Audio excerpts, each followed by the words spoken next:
Let's make these beautiful beet-dyed deviled eggs for Easter. They are so incredibly delicious and always a huge hit with everyone. We'll start with a dozen eggs in cold water, season with lots of salt, and then bring to a boil for 10 minutes. Drain off that hot boiling water and give the eggs an ice bath. Once they're completely cooled, go ahead and peel the eggs, drop them into a bowl, and set them aside. Meanwhile, we're going to peel and grate 2 large beets. These are going to add so much incredible color to our eggs. Drop those into a pan and squeeze in the juice of 2 lemons.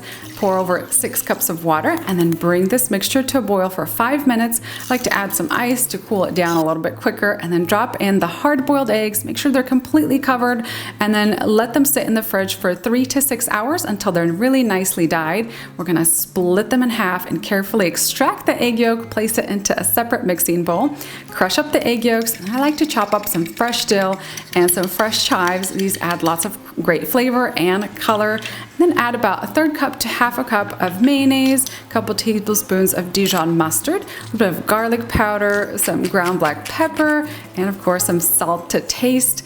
Sprinkle in the fresh herbs and then give this all a really good mix. I like to use my mixer to get that filling extra creamy and smooth. Then transfer it into a pastry bag. You can also use just a Ziploc bag, and then pipe generous dollops of this incredible creamy filling onto each half. This filling is so incredibly delicious. I like to garnish the eggs with some more fresh chives, some fresh dill, and then to make these extra fancy and special, you can add some salmon roe on top. This is not necessary, but it just makes them look extra fancy.